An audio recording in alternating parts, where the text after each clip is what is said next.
The piercing shriek of a police siren was a sound that had no place in April Windsor's world. It was the soundtrack to television dramas, a distant noise in a faraway city. But now, it was the deafening roar that consumed her reality. The back of the police car was cold, the plastic seat unforgiving, the world outside blurring into a smear of muted greens and grays. Every bump in the road was a jolt to her heart, which was already hammering against her ribs like a trapped bird. Dealing. The word was an absurdity. It was a label for hardened criminals, for shadowy figures in alleyways, not for a teenage girl whose biggest crime until now was worrying her father. Her mind reeled back to Celia Daniels. Not the friendly face she presented to the village, but the real Celia. The one whose eyes could turn to chips of ice, whose voice could drop to a venomous whisper that promised consequences too terrible to imagine. "You are my little bird, April," she had hissed just days ago, her fingers digging into April's arm with surprising strength. "And little birds sing the songs I teach them. Nothing else." At the station, the air was thick with the sterile smell of antiseptic and stale coffee. They took her phone, her bag, her dignity. Left alone in a small, gray interview room, the silence was more terrifying than the siren. A single, desperate thought cut through the fog of fear. Bob. With trembling fingers, she was allowed one phone call. When her grandfather's familiar, warm voice answered, a sob caught in her throat. Bob Hope's world tilted on its axis. One moment he was planning the cafe's lunch special, the next his granddaughter's tear-choked voice was pleading with him from the local police station. He burst through the station doors, his face a mask of bewildered fury. "There has been a monumental mistake." He boomed at the front desk, his voice echoing with protective rage. He found April, pale and small, looking like a lost child in an adult's nightmare. "They've made a mistake, sweetheart," he whispered, wrapping his arms around her. But the tremor he felt running through her small frame told him this was no simple mix-up. The interview was a masterclass in terrified evasion. D.S. Clark, a woman with tired but intelligent eyes, probed gently at first. "We've had a tip-off, April. That you've been selling pills at school." April's mouth went dry.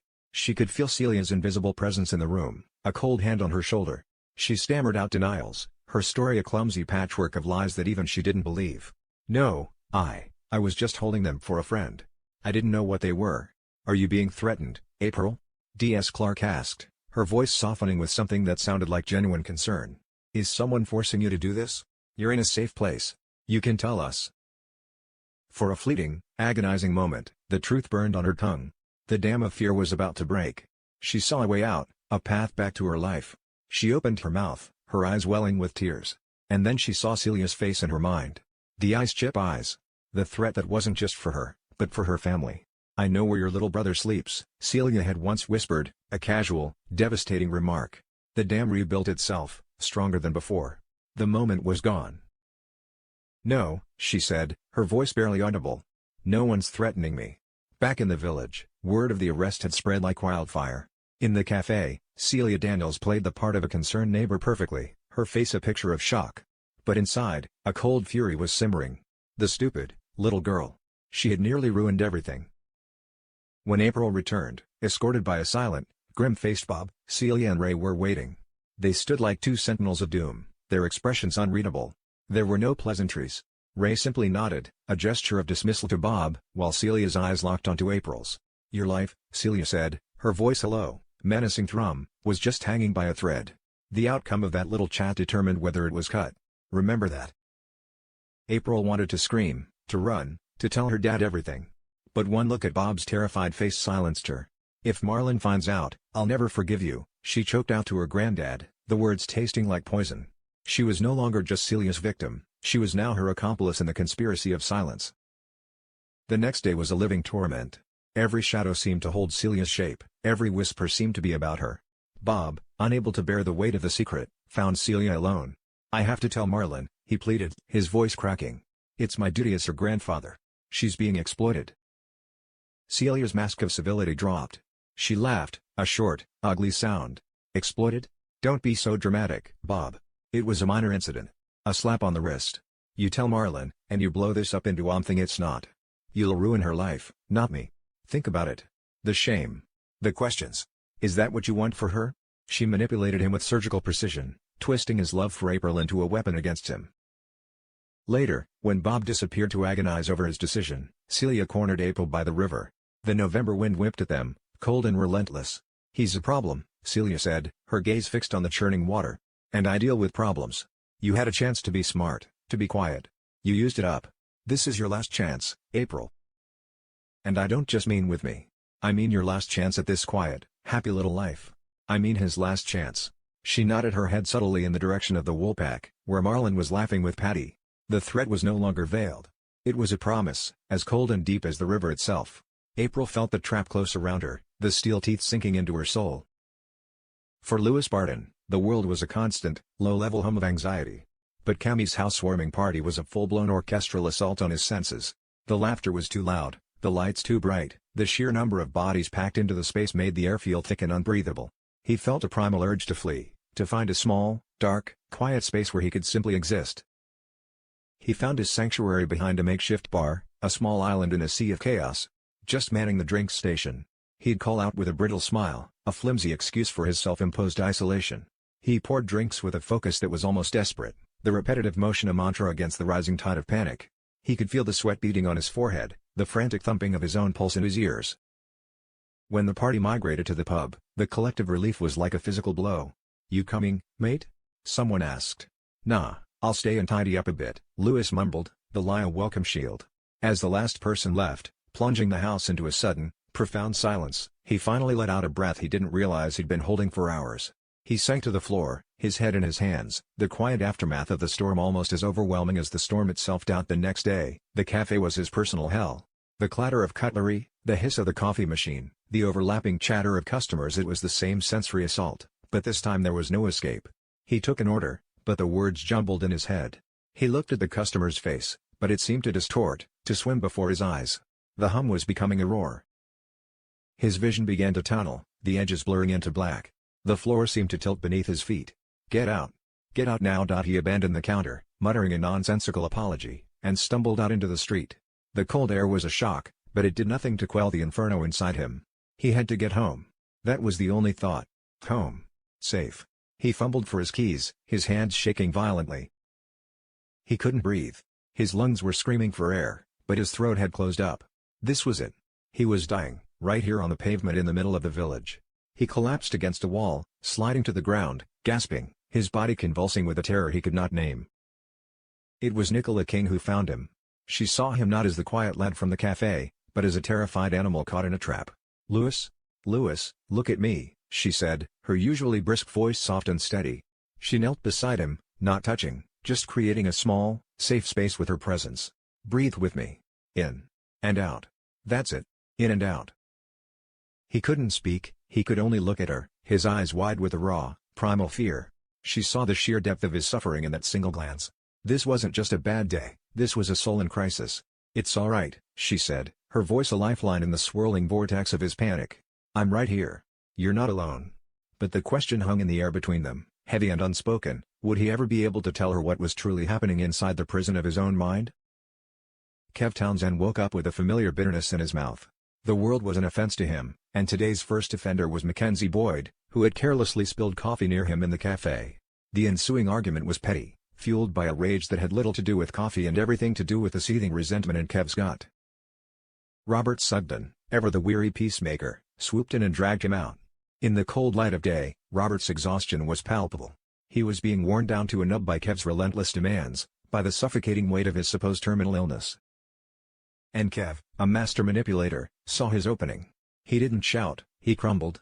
His voice became weak, his body seemed to shrink. "I'm so scared, Rob," he whispered, his eyes glistening with crocodile tears. "The end is coming. I don't want to be alone. Promise me you'll be there. Promise you'll nurse me in my final days." It was a checkmate. Robert, trapped by his own conscience and a love he no longer understood, could only nod. The promise was a cage, and the door had just been locked. Later, he confessed his dread to Aaron Dingle, the words feeling like an admission of defeat.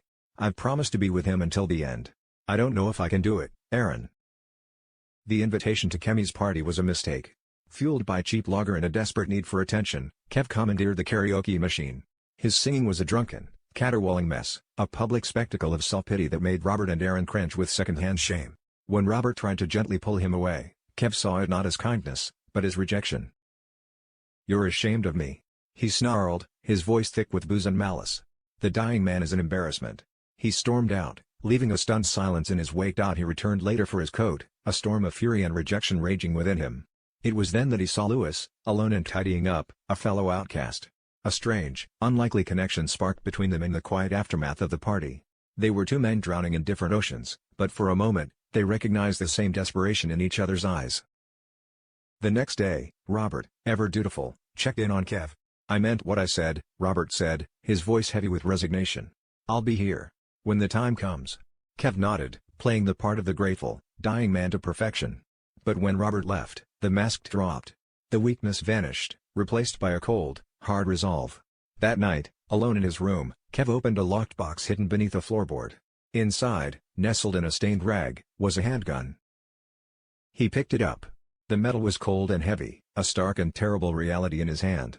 He clutched it, his knuckles white. His mind wasn't on his own death. The terminal illness was the greatest performance of his life, a lie so profound it had become his truth. The gun wasn't for him. It was a solution. It was for the person who stood in the way of him having Robert all to himself. As he stared at his reflection in the darkened window, the gun held tight in his fist, a single name echoed in the silence of his twisted mind: Aaron. The farm was a place of unseen horrors, a festering wound hidden by the rolling green hills of the Dales. For Beowulf, the face of that horror was Anya. She was fading before his eyes, consumed by a fever that left her skin clammy and her eyes glassy and unfocused. The infection was raging, a direct result of the filth and neglect they were forced to endure. "She needs a doctor, Ray. Antibiotics," Bear pleaded, his voice raw with urgency. Ray Walters, a man whose charm was as thin as a veneer of ice over a dark abyss, was unmoved. "And have a GP asking questions? Don't be a fool," he said calmly. "I'll get some antibiotics. Black market. Now get back to work." He left, not for a back alley deal, but to Mulberry Cottage, to continue his sickeningly charming courtship of the oblivious Laurel. Left alone, Bear watched over Anya. She was delirious, her body shivering uncontrollably. She began to murmur, a single word, repeated over and over, a desperate, heartbreaking whisper. A name. Her daughter's name. The sound shattered something inside Bear. This wasn't just a nameless slave, a statistic in Ray's cruel empire. This was a mother, crying out for her child. The guilt was a physical weight, crushing the air from his lungs. He had been complicit in his silence, a coward who chose self-preservation over basic human decency. When Ray returned, his pockets empty and his charm freshly deployed on Laurel, he found Bear sitting by Anya's side, wiping her forehead with a damp cloth. The sight of Anya's rapid decline, coupled with Bear's quiet revelation she has a daughter, Ray seemed to pierce even Ray's armor of indifference. A flicker of something, guilt? Annoyance? Crossed his face. "Fine," Ray snapped, his brief moment of humanity gone as quickly as it came. "Stay with her." He walked away, the ruthless businessman calculating his assets and losses. Anya was becoming a liability. A sick worker was a useless worker. And as she drifted in and out of consciousness, her daughter's name a faint, ghostly mantra on her lips, Bear was struck by a terrifying certainty. Ray wasn't just annoyed. He was deciding how to dispose of a problem Charity Dingle did not share. And that included her husband's attention. The burgeoning bromance between Mackenzie and Ross Barton, even with Ross away in Liverpool, was an irritation that had blossomed into a full-blown obsession. She listened to Liam Kavanagh describe their friendship as sweet and felt a surge of nausea. An idea, devious and brilliant, began to form. She cornered Liam. "You and Mac," she declared, not suggesting, but commanding. "You're going to be best friends. You're going to go for pints. You're going to talk about whatever boring things you talk about. You are going to squeeze Ross out of the picture." Liam, baffled, initially found it amusing. But the forced friendship was a disaster. A gaming session turned into a petty argument over a ridiculously trivial rule, and Liam threw his hands up in defeat. "It's not going to work, Charity. We have nothing in common. The man thinks a T-Rex is a type of sports car." This was not the answer Charity wanted. Furious, she decided to stop asking and start demanding. She made a few calls, cashed in a few old, unsavory favors. It didn't take long to find what she was looking for. A skeleton in the respectable GP's closet. A past indiscretion, a medical mistake quietly buried years ago, a favor for a powerful family that could, if revealed, end his career. She laid it all out for him in the back room of the Woolpack, her voice calm and chillingly casual. She presented a folder with a faded newspaper clipping and a sworn affidavit from a disgruntled nurse. Liam's face went white. The blood drained from his cheeks as he realized the depth of his entrapment. "You're going to try again with Mackenzie," Charity said, her smile utterly devoid of warmth. "You're going to be the best friend he has ever had. Or this," she tapped the folder, "becomes this week's headline in the Houghton Courier. Your choice, Doc." Liam was trapped. He was a fly caught in Charity's intricate, venomous web. He nodded, defeated. But as he walked away, a new, cold fire was lit in his eyes. Charity had underestimated him. He was not just a simple village GP. He had secrets, yes, but he also had resources. She had started a war, and he had no intention of being its only casualty. As the week drew to a close, he made a quiet phone call to a number he hadn't dialed in over a decade. "I need some information," he said, his voice low and steady. "On a woman named Charity Dingle. Everything you can find. No matter how deep you have to dig." The pieces were in place. The trap was set. The shadow over Emmerdale was about to fall, and the village would never be the same again. For April Windsor, home was no longer a sanctuary. It was a stage. Every interaction with her father, Marlon, was a performance, a carefully constructed play where she was the lead actress in a tragedy only she understood. That evening, he was in high spirits, attempting to teach her a new card trick he'd learned from Patty. His laughter filled the small living room, a sound that had once been the bedrock of her world, but now felt like a judgment. "See? The ace is gone," he declared with a flourish, his eyes twinkling with innocent pride. "Where do you think it is?" April stared at the cards, but all she saw were Celia's eyes, cold and reptilian. She could feel the weight of her secret pressing down on her chest, making it hard to breathe. "I don't know, Dad," she mumbled, forcing a smile that felt like cracking glass. Marlon's grin faltered. He tilted his head, the concerned father replacing the amateur magician. "You all right, love? You've been quiet as a mouse these last couple of days. Everything okay at school?" The question was a physical blow. Her heart leapt into her throat. He knows. He knows everything. But a glance at his open, loving face told her he didn't. He was simply being a father. A good father. And she was lying to him. "Everything's fine, Dad. Just tired. Lots of homework." The lie was weak, pathetic, and the shame it brought was a hot flush that crawled up her neck. Later that night, her phone buzzed. A message from an unknown number. Just a single image. It was a photograph, taken from a distance, through a window. It showed Marlon, asleep in his armchair, the television casting a blue-white glow on his peaceful face. Beneath the image, a single line of text: "He looks so fragile when he's sleeping." A wave of pure, unadulterated terror washed over April. This was no longer a vague threat. This was a violation. Celia, or one of her minions, had been right outside their home. They had watched them. They had watched her father as he slept, vulnerable and unaware. The message was brutally clear: "We can touch you whenever we want. We can get to anyone." April deleted the message, her fingers shaking so badly she could barely press the screen. She crept to the window and peered out into the inky blackness, but there was nothing to see. The monster was invisible, and it was surrounding them. She spent the rest of the night huddled in her bed, not sleeping, just listening to the sound of her father's breathing from the room next door, praying it would not be silenced. Bob, meanwhile, was being torn apart. He saw the deepening shadows under April's eyes, the way she flinched at every unexpected noise. He confronted Celia again the next day, his voice a low, desperate growl. "Leave her alone. This has gone far enough." Celia was polishing a glass behind the counter, her movements calm and deliberate. She didn't even look at him. "You're right, Bob. It has. And it will stop. As soon as she does exactly as she's told. As soon as you do exactly as you're told."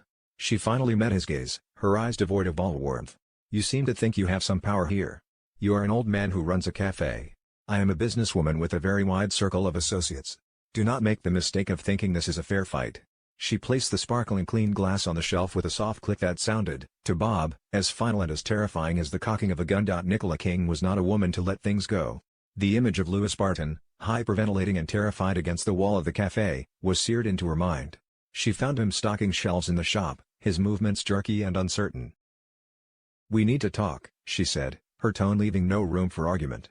She led him into the back office and closed the door. "Louis, what I saw yesterday. That wasn't just a bit of stress. You need to see a doctor. You need to talk to someone." Louis flinched as if struck. "I'm fine," he insisted, his eyes fixed on the floor. It was just a funny turn. The heat in the cafe. "Don't you dare insult my intelligence," Nicola snapped, her impatience warring with her concern. "I know a panic attack when I see one. What is going on with you?" "Nothing," he shouted, his voice cracking. The outburst shocked them both into silence. "Just leave it alone, Nicola. Please. You can't help." His desperation only fueled her resolve. "I can if you let me." Their argument was interrupted by the arrival of Kev Townsend, searching for a specific brand of biscuits. He overheard the last part of their exchange and sauntered in, a smirk on his face. "Trouble in paradise? Sounds like the lad needs to man up a bit. A bit of anxiety? We all get that. It's what separates the men from the boys, eh, Lewis? The casual, dismissive words struck Lewis with the force of a physical assault. He froze, his face straining of all color. The world around him seemed to dissolve, the sounds of the shop fading into a dull roar. He was no longer in the back office of the village shop. He was somewhere else entirely. A dark room. The smell of stale beer and sweat. A man's voice, slurred and cruel, saying those exact same words.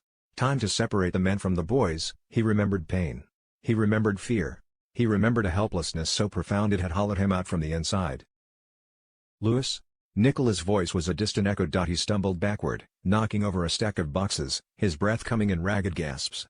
He looked at Kev, but he wasn't seeing the bitter, dying man from the village. He was seeing a ghost from his past, a monster he thought he had escaped. He fled, bursting out of the shop and running, blindly, desperately, not just from Nicola's concern or Kev's cruelty, but from a memory that had just been violently reawakened and was now threatening to swallow him whole. Nicola was left standing in the ensuing mess, a chilling realization dawning on her. Lewis wasn't just anxious. He was haunted that the weight of the handgun in the waistband of his jeans was a constant, cold reminder of Kev's purpose. It was a heavy, ugly secret. Robert's kindness was now an irritant. Every time Robert fluffed his pillow or brought him a cup of tea, Kev had to bite back the urge to scream. It was all a performance, and he was growing tired of his role. He wanted the prize, Robert, undivided and absolute. That afternoon, he saw his chance. Aaron was heading out for a run, alone, taking the isolated path through the woods. It was perfect. Kev made a weak excuse about needing fresh air and followed, keeping a safe distance. The woods were quiet, the path dappled with a weak, watery sunlight. The crunch of Aaron's trainers on the gravel was the only sound. Kev slipped behind a thick oak tree, his heart pounding with a sickening mix of adrenaline and anticipation. He pulled a gun from his waistband. It felt alien in his hand, a thing of terrible power. He raised it, his arm shaking slightly. He looked down the short, black barrel and centered Aaron's back in his sight. It would be so easy. A single, deafening crack, and the obstacle would be gone. Robert would be devastated, of course, but he would need someone to lean on. He would need Kev. His finger tightened on the trigger. He could feel the cold metal, the slight resistance. Aaron stopped to retie his lace, oblivious. Now. Do it now. But then, another sound. A dog barking. A walker, cresting the hill just a few hundred yards away. Kev cursed under his breath and shoved the gun back into his jeans. His moment of opportunity shattered. He slipped away, back into the trees, his mind reeling. He hadn't felt remorse. He hadn't felt doubt. He had only felt a flash of white-hot frustration that his plan had been interrupted. The failure didn't deter him. It sharpened his resolve. He wouldn't rely on chance again. Next time, he would be more careful. Next time, he would succeed. Meanwhile, Robert's first seed of doubt was planted. He was looking for a specific book in Kev's room when he noticed the box beneath the loose floorboard. His curiosity piqued. He pried it open. It was empty, save for a faint, oily smell and a single, unspent bullet that had rolled into a corner. Robert stared at it, his blood running cold. It could be old. It could be nothing. But combined with Kev's increasingly erratic behavior, his possessiveness, his flashes of rage, it felt like something. It felt like a warning. For the first time, Robert looked at the man he had promised to nurse to his death and saw not a tragic victim, but a dangerous stranger. Anya's breathing was shallow, a faint, rasping sound in the cold silence of the barn. She was no longer conscious, lost to the fever that was relentlessly consuming her. Bear had not left her side. He had defied Ray's orders to work, choosing to stay and offer what little comfort he could, a silent vigil for a woman he barely knew but whose suffering had become his own. Ray appeared in the doorway, a silhouette against the dying light. He looked at Anya for a long moment, his face impassive. His voice, when he spoke, was chillingly practical. She's not going to recover. She's a risk. If she dies here, we have questions, we have problems. I don't like problems. He walked over to a workbench and came back with a thick, heavy-duty tarpaulin and a shovel. He dropped them on the floor at Bear's feet. The thud echoed in the barn. What? What is this for? Bear asked, though a sickening dread was already pooling in his stomach. I'm going out for a few hours, Ray said, not looking at Bear, but at the unconscious woman on the straw. When I get back, I expect this problem to have been dealt with. I want her gone. Take her deep into the woods. Make sure she's never found. The implication was monstrous, undeniable. He wasn't saying to wait for her to die. He was ordering Bear to be the one who ensured she disappeared. He was ordering him to dig a grave for a woman who was still, however faintly, breathing. No, Bear whispered, the word catching in his throat. I won't. I can't. Ray finally turned to look at him, and for the first time, Bear saw the true, reptilian coldness behind the man's eyes. There was no anger, just a flat, terrifying emptiness. "You can," Ray said softly. "And you will. Because if I come back and she is still here, then I will have two problems to deal with. And I assure you, you will find my solution for the second problem far more permanent. Do you understand me?" Ray laughed. Bear was alone with the dying woman, the shovel, and an impossible choice. He could become a monster to save himself, or he could defy one and almost certainly die. He looked down at Anya's face, peaceful now in her unconsciousness, and he heard the ghostly whisper of her daughter's name on the wind whistling through the barn. His moment of reckoning had arrived. The second attempt at a friendship between Liam and Mackenzie was even more excruciating than the first. Charity had orchestrated a lunch at the Woolpack, watching them from the bar like a hawk. The conversation was stilted, a painful exchange of pleasantries that fooled no one, least of all Mackenzie. "All right, what's going on?" Mac finally asked, pushing his plate away. "You're acting weirder than a three-legged goat. One minute you can't stand me, the next you're my new best pal. This has Charity's fingerprints all over it, doesn't it?" Liam, squirming under the direct question, could only offer a weak denial. The lunch was a failure, and he could feel Charity's disappointed glare burning into the back of his head. He retreated to his surgery, his heart hammering with a mixture of fear and a new, exhilarating sense of power. He had spent the previous night on the phone with his contact, an old university friend who now worked in the shadowy world of private investigation. And his friend had delivered. Just after lunch, an email arrived. It was encrypted, password protected. Liam locked his office door, his hands trembling as he typed in the code. A single file appeared on his screen. He clicked it open. It wasn't a newspaper clipping or a simple affidavit. It was a scanned copy of a birth certificate. A secret birth certificate, from 20 years ago. The mother's name was listed as Charity Dingle. But the baby's name, and the subsequent sealed adoption records, was the bombshell. It was a child she had never spoken of, a child given away in secret, a child whose existence would not just shock the village, but would completely shatter the foundations of her current life and her relationship with Mackenzie. More than that, the name of the father listed on that document was a man whose reappearance would be a cataclysmic event for the entire Dingle clan. Liam leaned back in his chair, a slow, cold smile spreading across his face. Charity thought she had him trapped in her web. She had no idea that he had just forged a dagger of pure, unadulterated truth. A dagger he could use not just to cut himself free, but to stab her right in the heart. The game had changed. He was no longer the prey. He was now a player. And he was ready to make his move.